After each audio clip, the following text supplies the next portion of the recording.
뉴스 시작합니다. 저는 동정민입니다. 추경호 전 국민의힘 원내대표 구속 여부가 결정될 운명의 그 심사 날짜가 정해졌습니다. 다음 달 12월 2일 오후 3시. 자, 그날 밤이나 계엄 딱 1년 되는 12월 3일 새벽에 구속 여부가 결정날 것으로 보입니다.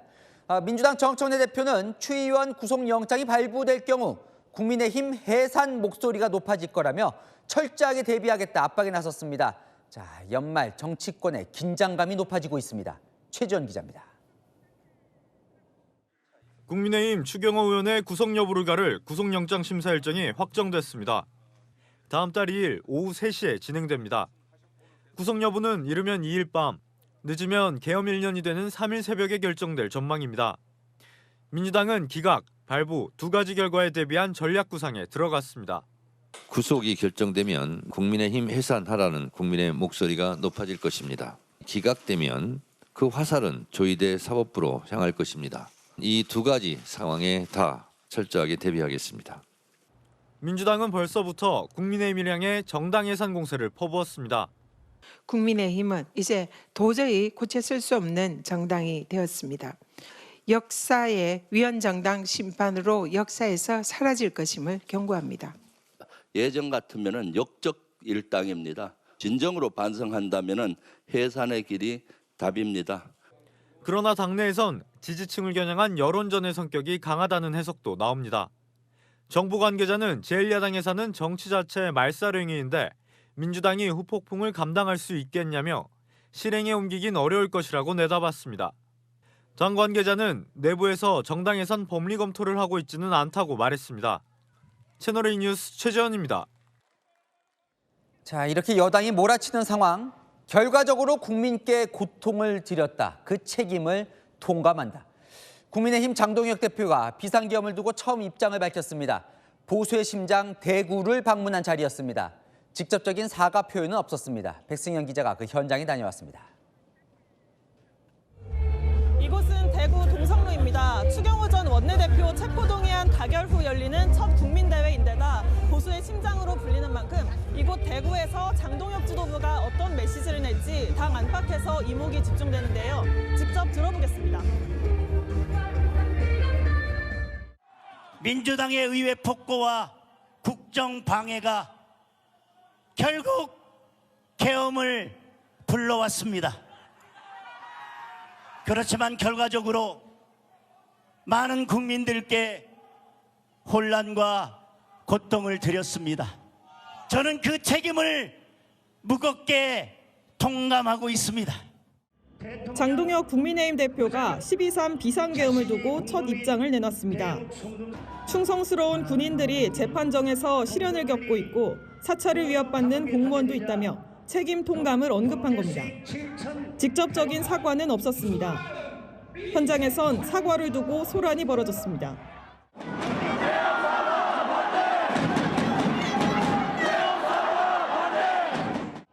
장 대표는 계엄을 막지 못한 이유는 내부 분열이라며 강력한 대여 투쟁이 먼저란 기조를 재확인했습니다. 똘똘 뭉쳐야 된다는 겁니다. 뿔뿔이 흩어져서 계엄도 막지 못했고 탄핵도 막지 못했고 이재명 정권 탄생도 막지 못했습니다. 여전히 흩어져서 이재명 독재를 막지 못하고 있습니다. 지도부 관계자는 추 전 원내대표의 구속영장이 기각되면 1년 내내 내란몰이만 한 민주당에 반격할 기회라며 무턱댄 사과는 의미가 없고 사과를 포함해 전략적으로 판단해 나갈 것이라고 밝혔습니다. 민주당은 장 대표가 계엄 책임을 민주당에 전가했다며 반성이 아니라 선전포고를 택했다고 비판했습니다. 채널A 뉴스 백승현입니다. 자, 반면 장동혁 대표를 향한 당내 소장파 압박도 거세지고 있습니다. 이 장 대표가 사과를 안 하면 연판장을 돌릴 수 있다는 목소리가 터져 나왔습니다. 이명박 전 대통령, 한동훈 전 대표 등도 비슷한 의견을 냈습니다. 이어서 이혜주 기자입니다. 12.3 계엄 1년이 닷새 앞으로 다가오면서 장동혁 지도부를 향한 당내 대국민 사과 압박 요구는 더 거세지고 있습니다. 저 나름의 사과를 해야 될 것 같고 저랑 같이 메시지를 내실 의원님들이 좀 계시고 그 20여 분이라고 했는데 좀 더 늘어날 가능성은 없나요? 늘어날 가능성도 매우 있다고 생각합니다. 연판장이나 기자회견 등 사과 메시지를 지도부 대신 내겠다는 겁니다. 그동안 입장을 자제했던 한동훈 전 대표 참선했습니다. 사과는 민주당이 아니라 국민에게 하는 건데 왜 고민하냐는 겁니다. 사과할까 말까 우리는 사과할 필요 없어 이렇게 논쟁하는 과정을 사과 받을 사람이 보잖아요. 그럼 나중에 사과도 받아주겠습니까? 그렇죠. 이명박 전 대통령도 한 중진 의원을 통해 과거와의 절연이 필수적이란 뜻을 장 대표에게 전달한 걸로 알려졌습니다. 한 재선 의원은 지도부의 의견을 충분히 전달한 만큼 일단 지켜보겠다고 밝혔습니다. 지도부는 여전히 고심 중입니다. 지금 우리가 맞이하고 있는 여러 상황들, 그리고 대여 투쟁의 여러 일정들, 모든 것들을 감안하면서 여러 고민들을 하고 있습니다. 채널A 뉴스 이혜주입니다. 오세훈 서울시장이 이준석 개혁신당과의 연대를 수면 위로 올렸습니다. 이 대표와 의논을 했고 장동혁 대표도 이에 동의를 했다고요. 당사자인 두 대표의 생각이 궁금해지죠? 손인혜 기자가 들어봤습니다. 내년 6월 지방선거를 앞두고 국민의힘과 개혁신당 연대설을 띄우는데 앞장서고 있는 오세훈 서울시장. 이준석 개혁신당 대표뿐 아니라 장동혁 대표와도 논의했다고 밝혔습니다. 중도를 좀 끌어안아야 되는데 거기에 대한 우려가 좀 있으신 것 같더라고요. 좀 직접적으로 장동혁 대표에게 그런 우려를 전달하신 게 있으실까요? 이준석 대표도 좀 만나고 어떻게 선거연대를 할지, 뭐 합당까지는 못한다 하더라도 어떻게 선거연대를 할지에 대해서 의논을 했고요. 장동혁 대표님도 동의하셨습니다. 지방선거에선 불과 2~3%포인트 차이로 승패가 결정되기 때문에 야권표가 갈라져서는 안 된다는 지적입니다. 우리 표를 빼앗아갈 수 있는 비슷한 입장의 정당이 후보를 내게 되면 어려워지는 겁니다. 그게 이제 수도권에서는 개혁신당인데요. 장동혁 대표, 당장 추진에는 소극적이었지만 문을 닫지는 않았습니다. 저는 뭐 어떤 취지로 말씀하시는지 제가 이해했다는 취지로 말씀드렸고, 지금은 연대나 그런 논의를 할 때가 아니라 우리 스스로 힘을 키우고 우리 스스로 혁신하고 그리고 대여 투쟁을 제대로 해 나갈 때라고 생각합니다. 이 대표는 연대 가능성을 묻는 채널A 질문에 연대는 없다, 이기는 전략도 아니다며 부인했습니다. 오세훈 시장 때문에 할 수는 없죠. 오 시장 측은 각 당 후보가 뛰기 시작하면 연대가 어려워진다는 입장이지만 양당 지도부는 확실한 명분이 필요하다고 보는 분위기입니다. 채널A 뉴스 손인혜입니다. 여성 비서관 성추행 의혹으로 피소된 장경태 민주당 의원에 대해 국민의힘 여성위원회가 제명을 촉구하고 나섰습니다. 수사와 별도로 국회 윤리위 제소 방침도 밝혔습니다. 장 의원은 오히려 폭언과 폭행을 당했다며 허위와 무고를 강력 주장했습니다. 박지한 기자입니다. 지금 당장 장경태 의원을 제명하십시오. 그리고 민주당 정청래 당대표를 비롯한 지도부는 당장 피해자 앞에 무릎 꿇고 사죄하십시오. 국민의힘 소속 여성 의원들이 성추행 의혹이 불거진 민주당 장경태 의원의 제명을 요구했습니다. 물불을 가리지 않는 민주당의 성폭력, 그 끝은 대체 어디까지입니까? 여성 의원들은 장 의원의 역겨운 두 얼굴이라며 장 의원이 세계 여성의 날의 한 말도 다시 소환했습니다. 성평등을 위해 노력하는 모든 도전을 응원합니다. 그랬던 그가 뒤로는 자신의 위력에 저항할 수 없는 여성 비서관을 상대로 공개된 사건 당시 영상에는 몸을 가누기 어려워 보이는 여성 비서관에 장 의원이 붙어 앉아 있고 한 남성이 장 의원의 목덜미를 붙잡는 모습이 담겼습니다. 뭐 하시네? 남의 여자친구랑 뭐 하시냐고. 민주당은 윤리감찰단 조사 결과를 지켜본 뒤 장 의원 처분을 결정할 방침입니다. 당은 진실이 밝혀질 때까지 신중한 입장을 가지고 있습니다.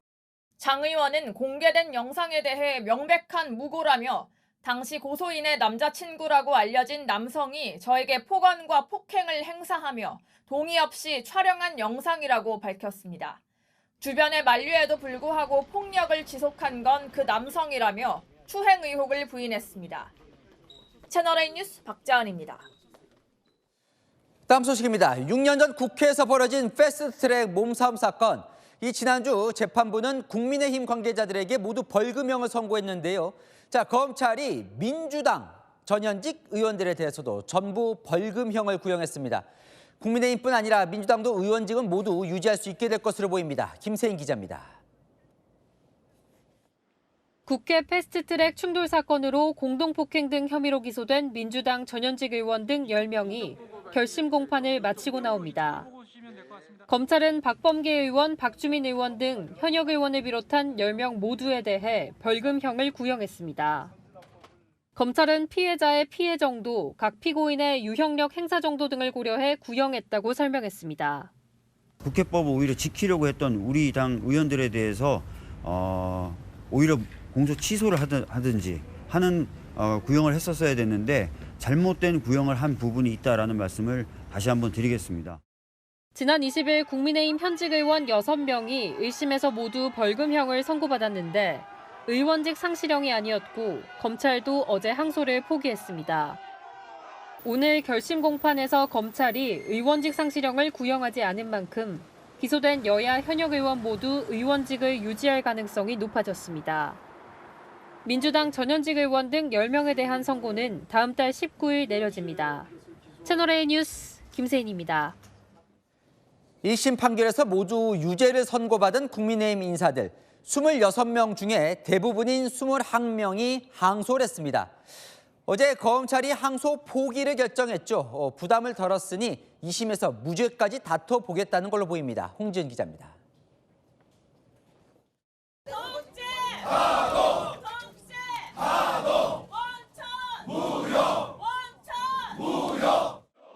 국회 패스트트랙 충돌 사건으로 1심에서 벌금형을 선고받은 국민의힘 전현직 관계자 26명 중 21명이 항소했습니다.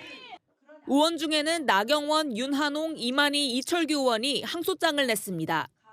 황교안 전 총리와 이장우 대전시장, 김태흠 충남지사 등도 항소하면서 2심 재판이 이어지게 됐습니다. 벌금 2,400만 원을 선고받은 나경원 의원은 민주당 의회 폭주에 면죄부를 준 판결이라며 항소장을 제출했습니다. 검찰의 항소 포기로 2심에서 더 무거운 형을 받을 가능성이 사라진 데다 대장동 항소 포기를 물타기 하려는 검찰 의도에 말려들지 않겠다는 뜻도 담겼습니다. 결국은 대장동 항소 포기에 대한 자기들 나름대로 면죄부를 갖기 위한 항소 포기였다. 더불어민주당은 비판했습니다. 봐주기 수사고 봐주기 재판입니다.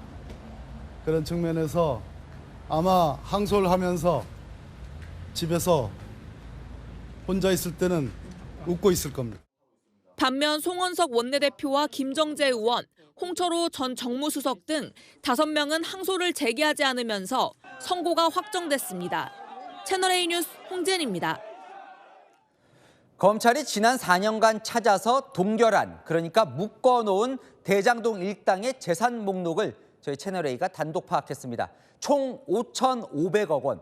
김만배, 남욱, 정영아 외에 대장동 일당들이 더 있는데 이들 재산 다 합치면 이렇게나 많아집니다. 이 성남시는 검찰의 항소 포기로 이 묶어놓은 돈을 돌려줄 위기에 처했다며 이들 재산 전부를 겨냥한 가압류 신청에 곧 나설 계획입니다. 성혜란 기자의 단독 보도입니다. 검찰이 범죄 수익으로 보고 동결했던 김만배 씨의 타운하우스 앞입니다. 이 일대에서도 경비가 삼엄해서 외부인 접근이 어려운 고급 단지로 꼽힙니다. 2019년 김 씨의 매입 당시 집값은 62억 원 상당. 지금은 수십억 원 더 올랐다는 게 인근 부동산의 설명입니다. 그때는 70억대도 있었거든요. 그 2020년, 22년 사이에는 부동산 값 많이 올랐고 25년에서 또 많이 또 올랐잖아요. 20, 30억 그렇게 차이 나는 것도 있죠.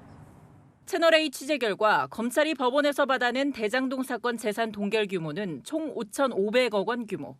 이 중 김만배 2,200억 원, 남욱 1,000억 원, 정영학 600억 원 정도 등 대장동 핵심 일당 4명 재산만 3,950억 원, 거의 4,000억 원에 이릅니다. 나머지 1,500억 원 정도는 다른 투자자들의 재산입니다. 대장동 3인방의 건물과 토지는 모두 7곳. 김 씨의 판교 타운하우스와 정영학 회계사의 신사동 건물, 또 대치동 고급 아파트까지 대부분 서울 강남과 분당에 위치하고 있습니다. 이러한 거액의 자산을 처분하거나 동결을 풀어달라고 요구하는 움직임도 시작됐습니다. 남욱 변호사는 동결된 제주부동산을 5억 원대에 이미 매각했고 청담 건물에 대해선 추징보전 해제 재판이 진행 중입니다. 성남시는 대장동 일당의 5천억 원대 재산을 처분할 수 없도록 전액 가압류 신청에 나선다는 방침입니다. 채널A 뉴스 성혜란입니다. 유동규, 남욱, 정영학 등 이 대장동 관련자들은 대부분 이 대장동 개발 전에 위례 신도시 개발 과정에서도 비리 저지른 혐의로 재판을 받고 있는데요. 이 검찰이 오늘 이들 민간업자들에게 위례 개발 범죄 수익을 추징해달라고 요청했습니다. 이번엔 이들의 개발 이익 돌려받을 수 있을까요? 송진섭 기자가 보도합니다. 검찰이 오늘 유동규 전 성남도시개발공사 기획본부장과 민간업자들에게 실형을 구형했습니다. 대장동뿐만 아니라 위례 신도시 개발 과정에서도 범죄 혐의가 있다고 본 겁니다. 검찰은 유 전 본부장과 남욱 변호사, 정영학 회계사에게 징역 2년을 구형했습니다. 민간 사업자 3명에게는 인당 약 14억 원의 추징금도 함께 구형했습니다. 검찰이 산정한 부당이익 211억 원 중 시공사 몫인 169억 원을 제외한 나머지 금액을 추징하기로 한 겁니다. 위례 신도시는 이재명 대통령이 성남시장으로 재직했던 시절 대장동 사업과 같이 민관 합동으로 개발됐습니다. 검찰은 피고인들이 금품을 매개로 장기간 유착 관계를 형성했다며 사업자 선정 과정에서 공정함이란 찾아볼 수 없었다고 주장했습니다.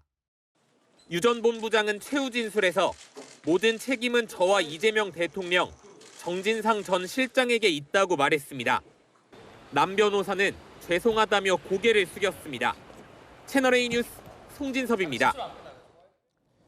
여당에선 대장동 항소 포기에 반대한 검사장들 평검사로 강등시키자는 요구가 있었죠. 법무부 일단 그냥 넘어가겠다더니 최근 검사장을 평검사로 강등할 수 있는 규칙을 마련하는 것으로 확인됐습니다. 곧 시행할 예정입니다. 이기상 기자의 단독 보도입니다.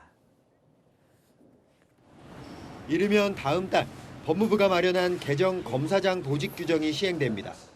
법무연수원에 2년 이상 근무한 검사장들을 검사장 자리가 아닌 보직으로 이동할 수 있도록 하는 내용입니다. 새 규정은 법제처 심사를 거쳐 법무부가 마련한 내용대로 시행될 예정입니다. 이 규정대로라면 검사장을 평검사 직위로 이동시켜 사실상 강등 인사가 가능해집니다. 집단 항의 성명을 내는 검사장들에게 불이익을 주자는 민주당 주장이 실현될 수 있는 겁니다. 검사장급의 평검사 강등 조치도 주저해서는 안 됩니다.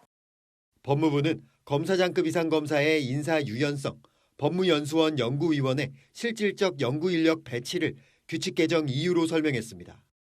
하지만 검찰 내부에선 앞으로 검사장을 법무연수원으로 인사내면 2년 안에 사직하라는 메시지가 될 거란 우려가 나옵니다. 현재 법무연수원에는 노만석 전 청장 대행 사퇴를 요구했던 박영진 전 전주지검장을 포함해 4명의 검사장급 인사가 재직하고 있습니다. 채널A 뉴스 이기상입니다. 윤석열 전 대통령 어제 저녁 끼니도 거른 채 밤늦게까지 재판을 받았습니다. 증인으로 나선 김봉식 당시 서울경찰청장을 상대로 적극적으로 의견도 내고 질문도 했는데 이 김 전 청장 개헌 당시 국회에 출동한 경찰들 생각하며 눈물도 보였습니다. 재판 내용 김지우 기자가 함께 보여드리겠습니다. 어제 열린 윤석열 전 대통령 재판 도중 지기현 재판장은 김봉식 전 서울경찰청장 신문을 잠시 중단할 것을 권유했습니다. 증인께 조금 죄송한데 피고인이 식사를 조금 하셔야 돼가지고 조금 텀을 좀 둬서 계속해도 될까요? 하지만 윤 전 대통령은 끼니를 거른 채 반대 신문을 하자고 제안했습니다. 저는 괜찮습니다. 전혀 안 하겠습니다. 먹을 수가 없어요. 식사가 제 거밖에 안 나오기 때문에. 윤 전 대통령은 직접 발언을 통해 국회 봉쇄 지시를 부인했습니다. 중요 인물에 대한 재판만 있어도 여기 지금 동원되는 서초경찰서 경찰관이 수백 명입니다. 근데 국회에 300명, 또 뭐 나아가서 한 700명 가지고 국회를 봉쇄하고 통제한다는 거는 그건 코미디 같은 얘기 아닙니까? 하지만 김 전 청장은 후회한다는 심정을 밝혔습니다.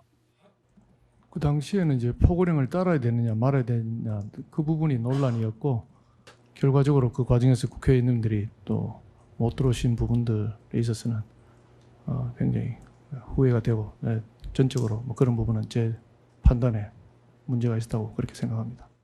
김 전 청장은 부하들을 언급하며 눈물을 보이기도 했습니다. 단 하나 마음에 걸리는 것은 사실 현장에 출동한 직원들은 사실 지시에 따라서 기계적으로 움직였다고 생각됩니다. 그런 직원들에게 법적인 그런 제재가 가해지지 않기를 간절히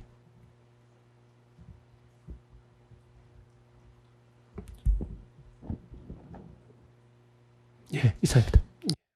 이날 신문이 9시 40분까지 이어지자 지기현 부장판사는 밤 9시가 넘으면 사람이 날카로워진다며 재판을 마무리했습니다. 채널A 뉴스 김지우입니다. 최상병 특검이 공식 수사 일정을 모두 마쳤습니다. 이 3특검 중 가장 먼저 끝난 건데요.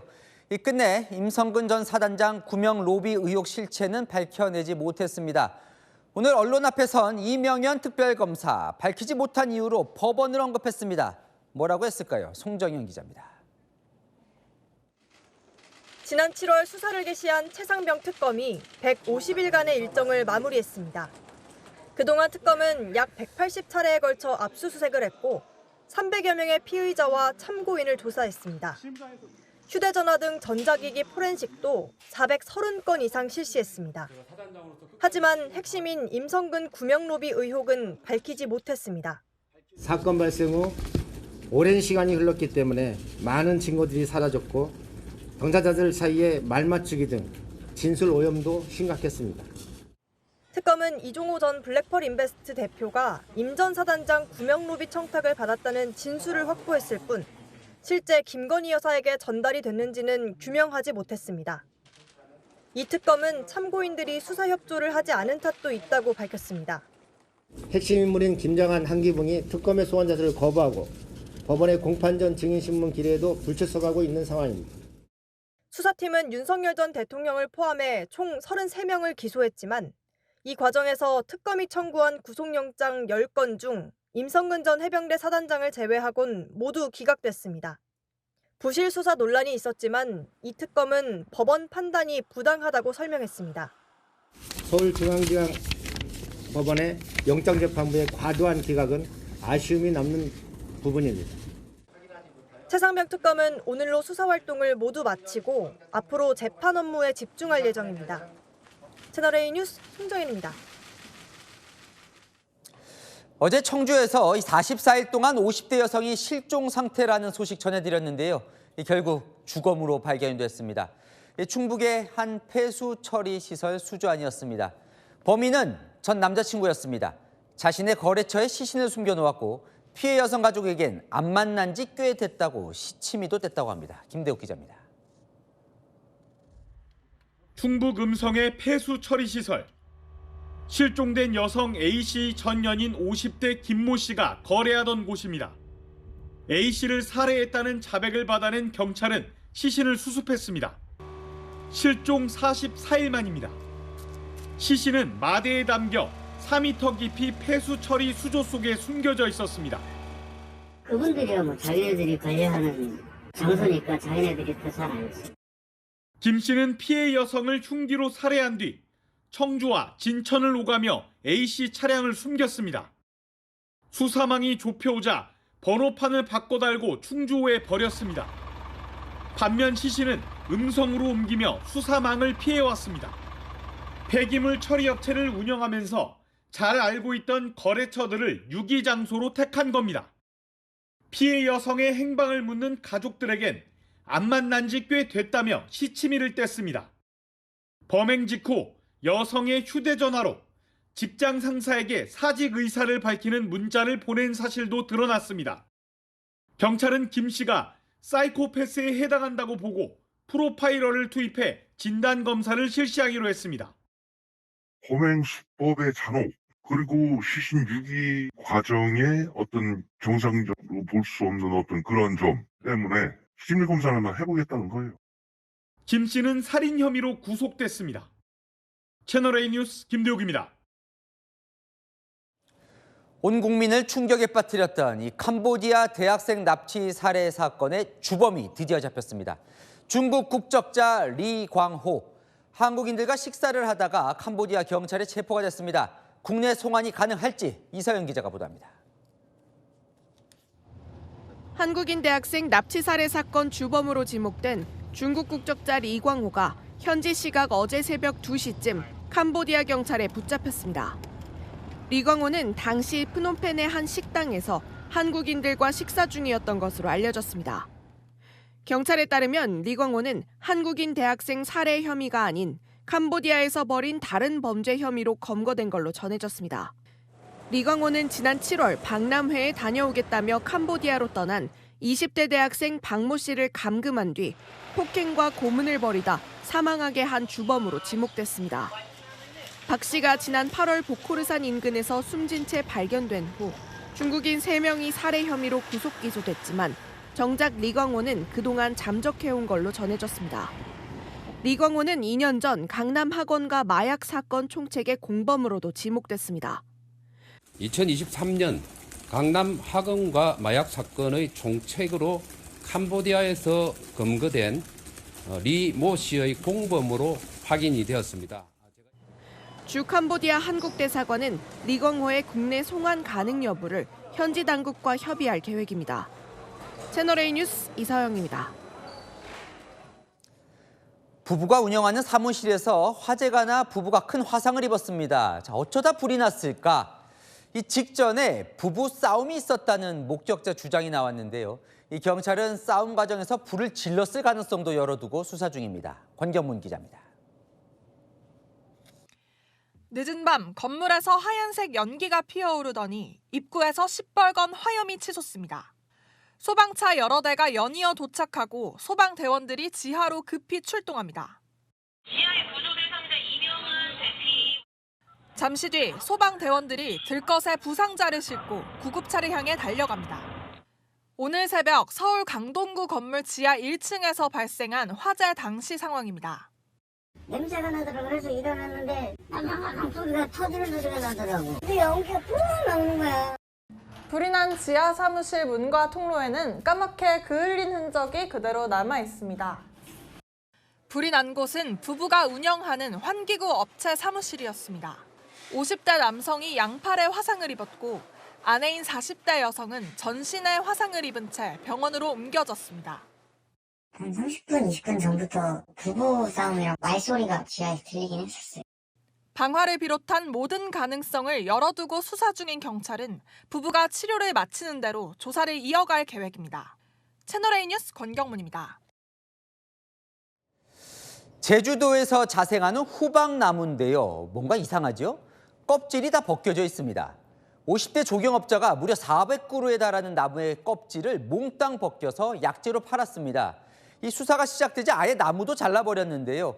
응급처치 중인데 살리기가 쉽지 않다고 합니다. 허준원 기자입니다. 울창한 숲을 사이에 자리 잡은 커다란 나무. 제주도에 자생하는 후박나무입니다. 그런데 난도질을 당한 듯 껍질이 모두 벗겨져 있습니다. 지난 6월부터 이런 식으로 발견된 후박나무는 400그루에 달합니다. 자치경찰이 수사에 나섰고 50대 조경업자 A씨가 인부를 동원해 무단으로 껍질을 벗겨낸 것으로 드러났습니다. 벗겨낸 껍질 무게만 7톤에 달하는데 식품 가공업체에 약재로 팔렸습니다. 수사망이 좁혀오자 나무를 잘라 범행을 숨기려고 했습니다. 판매된 것에 대해서 한 2천만 원 정도 그 판매 수익을 이제 얻은 정황까지 저희가 확인을 하게 됐습니다.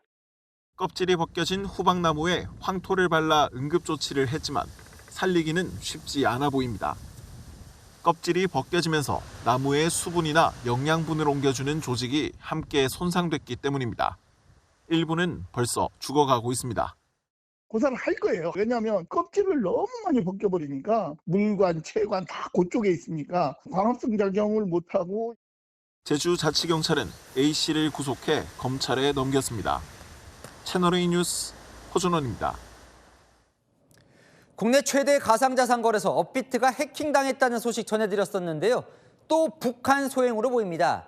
6년 전과 같은 날짜에 같은 방식으로 압도당한 겁니다. 오은성 기자가 취재했습니다.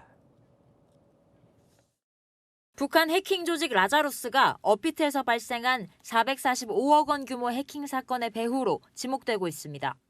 라자루스는 2019년 업비트의 580억 원 이더리움 탈취 사건에도 연루됐던 조직입니다. 보안업계 관계자는 수법이나 해킹 날짜를 볼 때 북한 소행으로 추정된다며 북한이 최근 심각한 외화 부족에 시달리고 있다는 점도 해킹의 동기로 볼 수 있다고 설명했습니다. 이번 해킹은 인터넷과 연결된 개인 지갑에서 가상자산을 탈취해 다른 거래소 지갑으로 보내 자금을 세탁했습니다. 6년 전 해킹 사고와 같은 수법입니다. 6년 전과 동일한 날짜에 네이버 파이낸셜과 두나무의 합병 날짜를 노렸다는 점도 극적 효과를 의도한 북한 소행으로 의심받는 이유입니다. 6년 전 해킹 사고를 겪고도 동일 수법으로 해킹을 당한 것을 두고 업비트의 보안 시스템에 문제가 있는 것 아니냐는 지적이 나옵니다. 공격에서 타치되는 것을 막는 적절한 수준의 보안 대책들을 수립해서 항상 운영하고 개선해야 된다. 다만 2019년 사건도 지난해 결론이 난 만큼 정확한 원인 규명에는 시간이 걸릴 것으로 보입니다. 금융당국은 현재 업비트에 대한 현장 점검에 착수했습니다.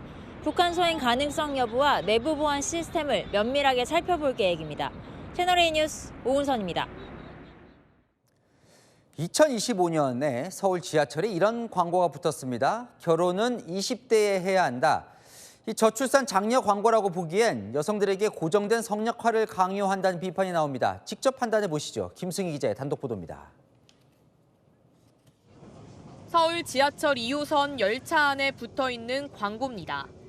결혼은 신체가 가장 아름답고 건강한 20대 중반에 해야 하고 일찍 결혼해 가정을 꾸려야 좋다고 써 있습니다.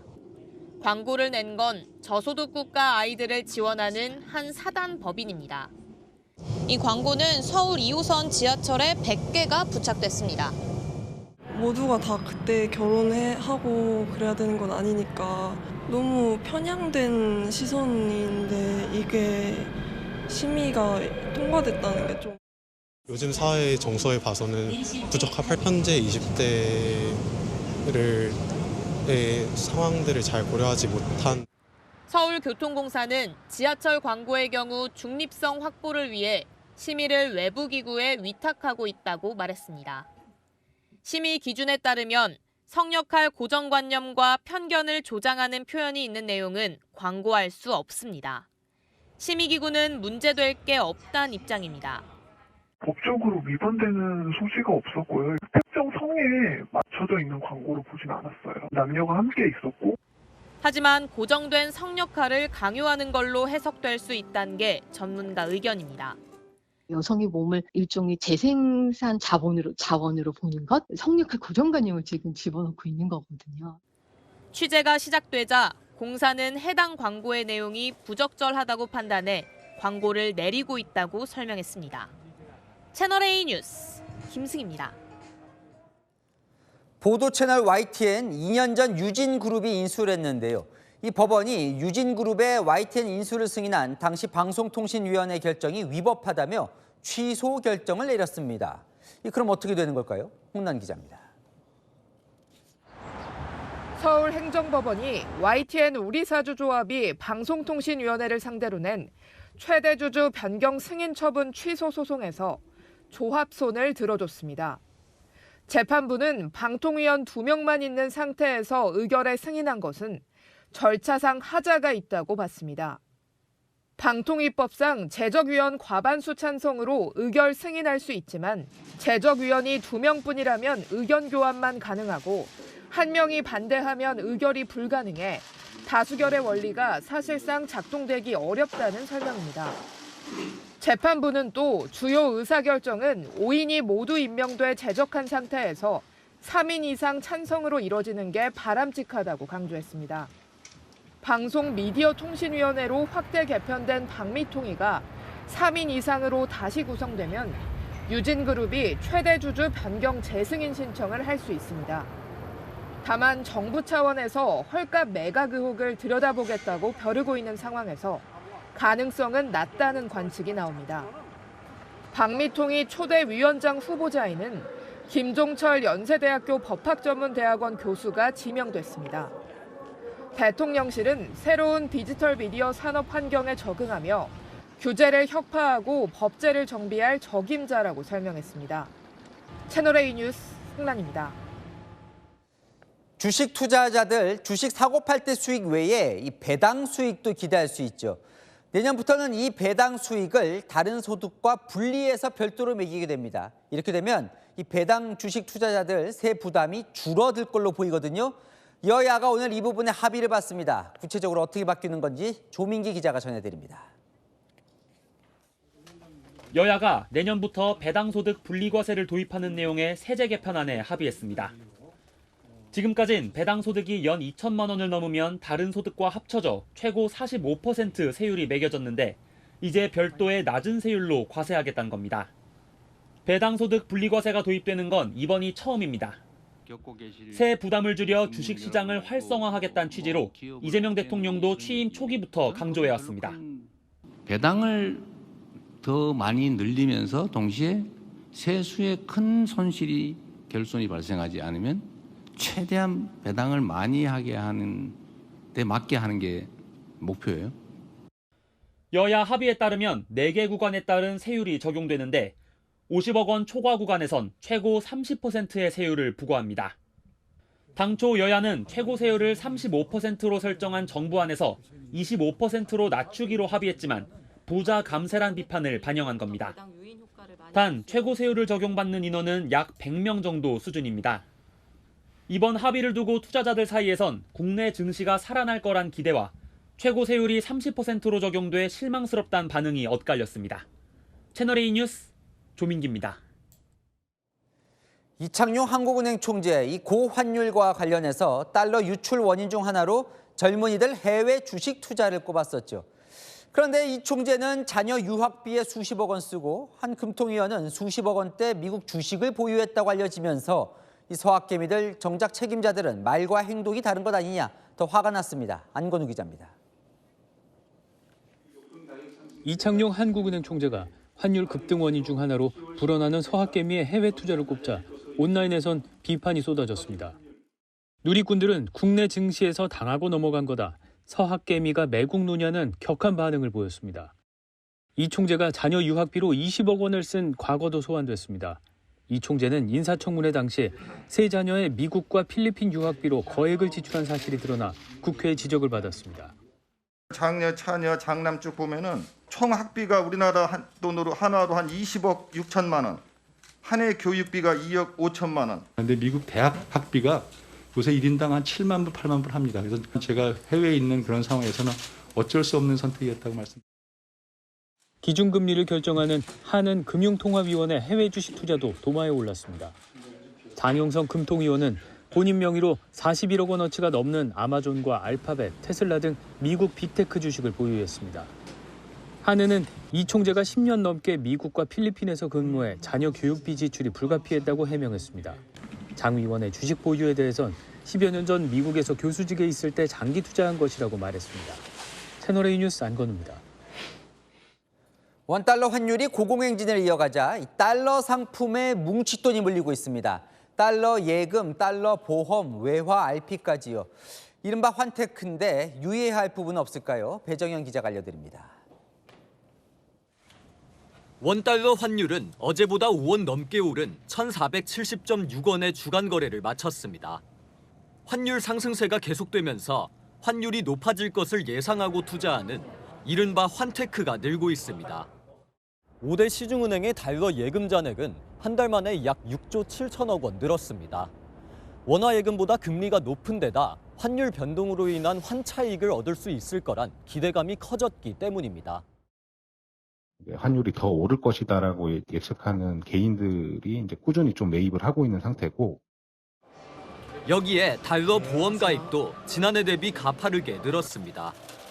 해외 주식을 매도하고 남은 달러 자금을 그대로 투입하는 외화 환매 조건부 채권도 서학개미들의 단기 운용 수단으로 인기를 끌고 있습니다. 하지만 이런 환테크 상품들은 만기 때 환율이 내려간다면 손실을 볼 수 있습니다. 예컨대 오늘 1년 만기의 달러 정기예금에 2.73% 금리 기준으로 신규로 가입할 경우 만기 시 환율이 약 33원 떨어지면 오히려 손해를 보게 됩니다. 환율이 급락하면서도 또 변동성이 커질 수 있기 때문에 오히려 손실이 날 수도 있는 지금이라고 판단이 되겠죠. 전문가들은 환율 변동성을 감안한 신중한 투자를 당부했습니다. 채널A 뉴스 배정현입니다.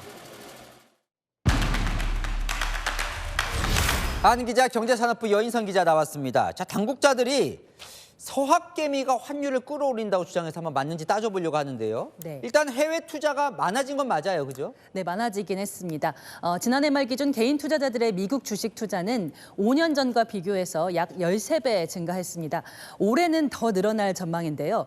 특히 최근 2달간 투자 규모가 급증했습니다. 지난달 국내 개인 투자자들의 미국 주식 순매수액은 같은 달 우리나라 무역수지 흑자보다 큰 규모였습니다. 그러니까 벌어온 외화보다 주식 투자로 나간 외화가 더 많다는 뜻입니다. 게다가 이것도 관심인데 지금 국민연금도 보면 해외 투자를 많이 늘렸잖아요. 네, 그렇습니다. 올해 9월 말 기준으로 국민연금 포트폴리오를 분석해 보니까요. 전체 운용자산 중 58%가 해외 투자였습니다. 여기에는 해외 주식, 해외 채권, 대체 투자 등이 포함됩니다. 반면 보시는 것처럼 국내 주식 비중은 14.8%입니다. 수치로는 해외 주식에 비해 현저히 적어 보일 수 있는데요. 하지만 국내 증시 시가총액이 글로벌 시장의 1에서 2%에 불과하기 때문에 수익성을 생각하면 국내 주식 투자 비중이 높은 것이라는 평가도 나옵니다. 자, 그러니까 여기 저 얘기를 들어보면 해외 네. 투자가 급격히 늘어나는 건 맞아요. 그러면 이게 환율 상승의 주범이다. 이건 어떻게 연결이 되는 겁니까? 국내 투자자들이 미국 주식에 투자하기 위해 원화를 팔고 달러를 사면 단기적으로 달러 수요가 급증해서 환율이 오른다는 겁니다. 이창용 한국은행 총재도 급격한 환율 상승의 주된 원인으로 서학개미의 쏠림 현상을 지목하면서 해외 투자가 유행처럼 번지는 게 걱정된다 이렇게 말했죠. 그럼 이 총재 주장은 맞는 말이에요? 제가 여러 전문가들에게 물어봤습니다. 그랬더니 절반만 맞다고 지적합니다. 서학개미가 영향을 미친 것은 맞지만 그게 전부는 아니라는 거죠. 다른 요인도 많은데 서학개미 탓으로만 돌리는 것은 침소봉대다. 이런 지적도 나왔습니다. 그렇다고 하면 그 다른 요인이 뭔지도 좀 궁금해지네요. 먼저 한국과 미국의 금리차 때문에 투자 수요들이 미국으로 갈 수밖에 없고요. 최근 우리 기업의 대미 투자가 증가한 것도 달러 수요를 높이고 있습니다.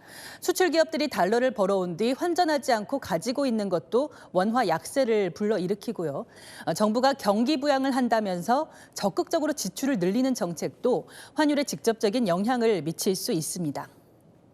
그러면 이것도 지금의 해외 투자가 그러면 이 규모가 네. 우리나라 경제 규모로 보면 감내할 수 있는 수준입니까? 너무 많이 하는 거예요, 해외 투자를. 외국과 비교를 해보면요. 우리의 해외 투자 규모가 특별히 지나친 것은 아닙니다.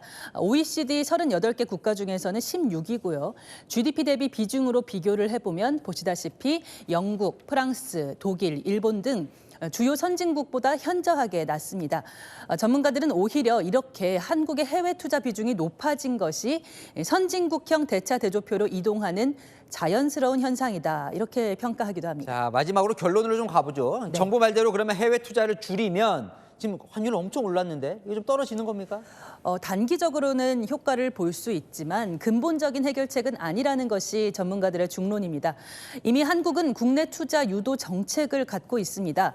해외 주식을 할 때는 양도세를 내는 반면 국내 주식은 세금을 면제해주죠. 배당소득 분리과세도 도입하기로 했고요. 전문가들은 최근 코스피가 큰 폭으로 상승했는데도 투자자들이 해외로 가는 이유를 정부가 먼저 생각해봐야 한다 이렇게 말합니다. 개인 투자자들 탓하기 전에 국내 증시의 매력도를 높이는 것이 우선이라는 겁니다. 잘 들었습니다. 아는 기자 여인선 기자였습니다. 미국 시민권을 포기하고 해군 장교의 길을 택한 이재용 삼성전자 회장의 장남 이지호 씨가 해군 소위로 정식 임관했습니다. 이 회장뿐 아니라 할머니죠. 홍라이 리움 명예관장, 고모 이서연 삼성물산 사장 등 삼성 일가가 총출동했습니다. 장호림 기자입니다. 흰색 정모와 검은색 장교복을 입은 이재용 삼성전자 회장의 장남 이지호 씨. 우렁찬 목소리로 경례를 하자 이 회장이 거수 경례로 화답합니다. 해군 소위의 임명을 명받았습니다. 예, 신고합니다. 필승! 필승! 덕담도 잊지 않았습니다. 수고했어. 임 부회장은 이 회장이 자리를 떠난 뒤 지호 씨를 안아주며 그동안의 노고를 위로했습니다. 오늘 열린 지호 씨의 임관식에는 아버지 이재용 회장과 할머니 홍라인 삼성미술관 리움 명예관장, 고모인 이서연 삼성물산 사장 등 삼성 일가가 총 출동했습니다. 어머니 임세령 대상 부회장도 참석해 자리를 지켰습니다. 지호 씨는 기수 대표를 맡아 신임 장교 89명의 임관식 대여를 지휘했습니다.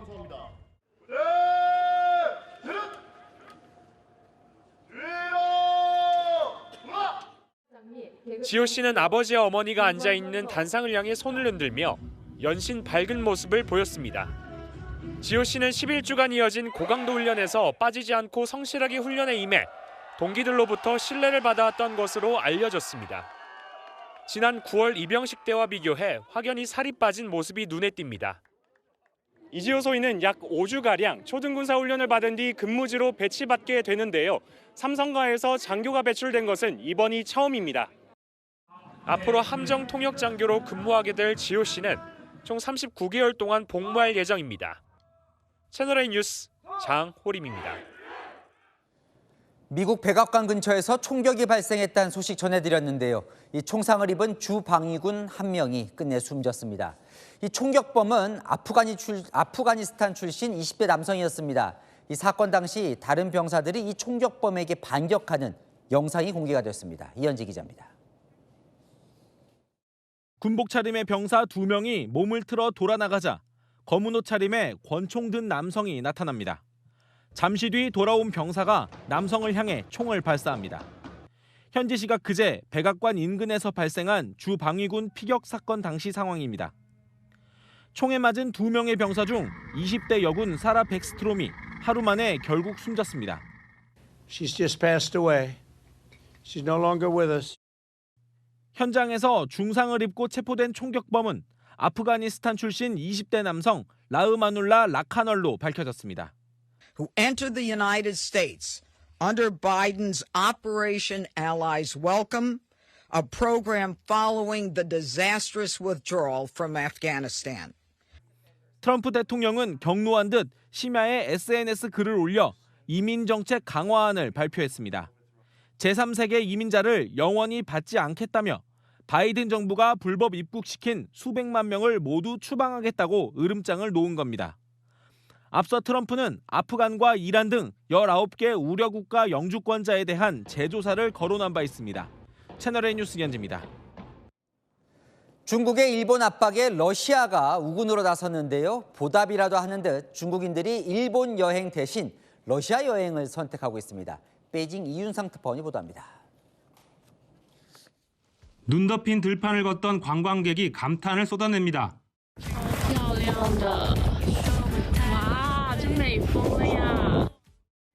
러시아를 찾은 중국인 관광객의 영상입니다. 최근 냉랭해진 중일 관계를 의식해 일본 홋카이도 대신 러시아를 찾은 중국인이 SNS에 영상을 올린 겁니다. 현지 언론에 따르면 중국인의 러시아 방문은 전년 같은 기간 대비 50% 이상 늘었습니다. 이런 상황에서 러시아 정부도 일본 압박에 가세했습니다. Надо предупредить тех, кто определяет сегодняшнюю политику Токио, что они втягиваются в очень опасные чужие игры политические.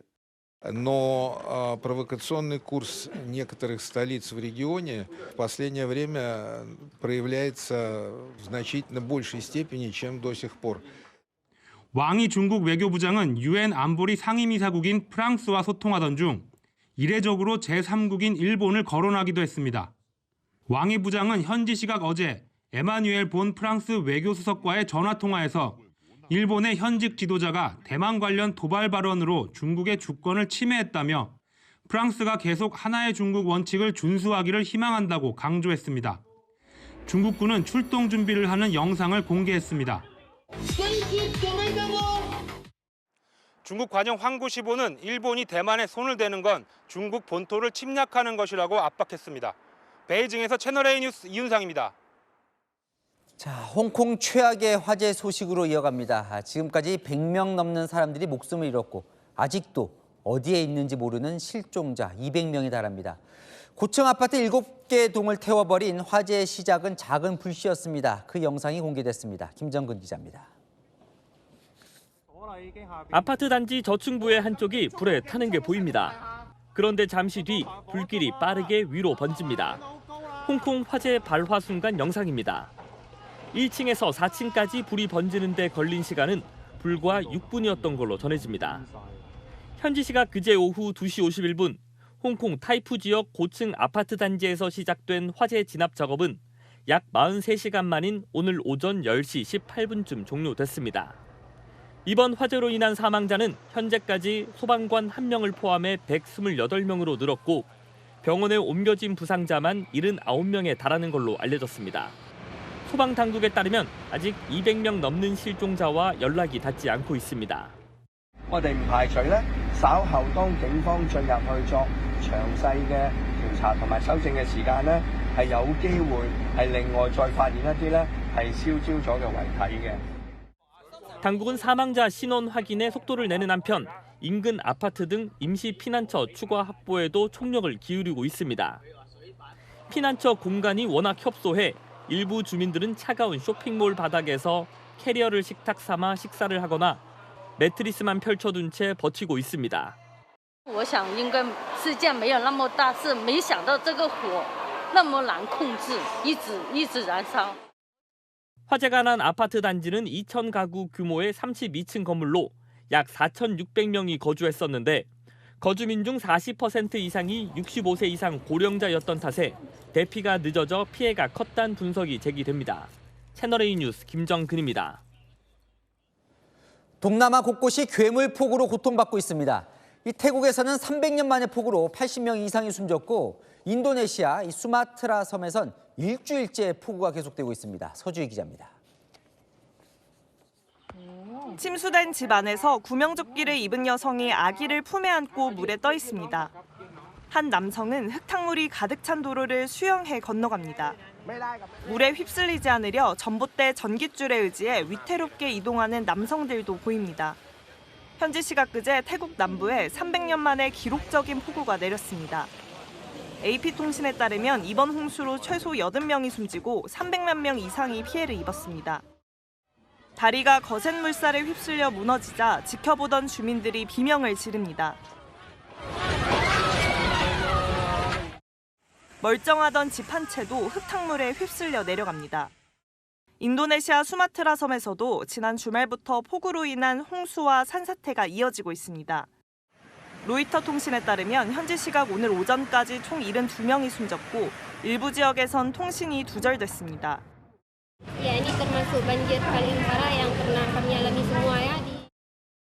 현지 정부는 다음 달 8일까지를 재난 비상대응 기간으로 선언하고 구조 작업에 속도를 내고 있습니다. 광활한 바다에 여행용 가방 수십 개가 둥둥 떠다닙니다. 페리에 탄 관광객들은 눈앞에 펼쳐진 광경을 믿을 수 없다는 듯 바라봅니다. 현지 시각 23일 태국의 한 페리에서 승객들의 수화물이 바다로 쏟아지는 사고가 발생했습니다. 데일리 메일에 따르면 승무원이 상부갑판에 실린 수화물을 제대로 고정하지 못한 채 거친 파도와 만나면서 승객들의 짐이 배 밖으로 떨어졌습니다. 일부 피해 탑승객들은 5만 바트, 약 228만 원을 보상받았지만 대다수는 보상금을 받지 못하는 등 여행을 망친 것으로 전해졌습니다. 채널A 뉴스 서주입니다. 자, 다 이런 것들이 기후변화가 원인일까요? 남태평양 휴양지에서도 산사태가 발생하면서 최소 7명이 숨졌습니다. 이 러시아에선 뽀빠이로 불리는 팔뚝 두꺼운 청년이 두 팔을 잃을 위기에 처했다는데요. 어떤 내용인지 정단 기자가 보도합니다. 흙더미가 무너져 내리기 시작하더니 여러 그루의 나무가 미끄러지듯 휩쓸리고 거대한 토사와 뒤섞여 한꺼번에 쏟아져 내립니다. 순식간에 산비탈 아래 집을 그대로 덮칩니다. 태평양의 프랑스령 타히티 섬에서 현지 시각 그제 산사태가 발생해 최소 7명이 숨지고 여러 명이 실종됐습니다. 최근 일주일간 이어진 폭우로 지반이 약해져 산사태가 잇따라 발생한 것으로 알려졌습니다. 마크롱 프랑스 대통령은 피해 가족들에게 전폭적인 지원을 약속한다고 밝혔습니다. 인도의 한 도로, 버스 한 대가 갑자기 방향을 틀더니 공장 건물을 향해 그대로 돌진합니다. 건물 밖에 서 있던 남성은 자전거를 내던지고 버스가 건물과 충돌하기 직전 가까스로 피했습니다. 현지 시각 23일 인도 북부에서 발생한 사고로 탑승객 등 최소 35명이 다친 것으로 전해집니다. 현지 당국은 정확한 사고 경위와 운전자 과실 여부 등을 조사하고 있습니다. 만화에나 등장할 법한 두꺼운 팔뚝을 자랑하는 남성, 일명 러시아 뽀빠이로 불리는 20대 러시아 청년입니다. 외신에 따르면 종합격투기 선수인 이 남성은 근육을 만들기 위해 자신의 팔에 수년간 화학물질을 주사해온 것으로 알려졌습니다.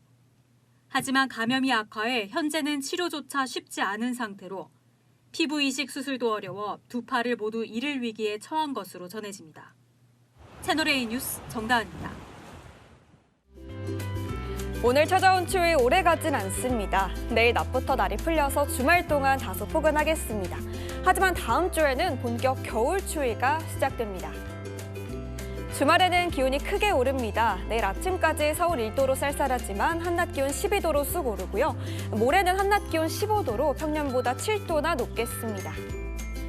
하지만 달력이 12월로 넘어가는 다음 주부터 날씨가 급변합니다. 화요일부터 아침 기온 쭉 영하권으로 유지되고요. 수요일에는 아침 기온 영하 6도, 한낮 기온 0도에 머물며 한겨울 날씨 보이겠습니다. 다음 주 서해안에는 눈비가 자주 내리겠습니다. 날씨였습니다. 뉴스에 마칩니다. 시청해 주셔서 감사합니다.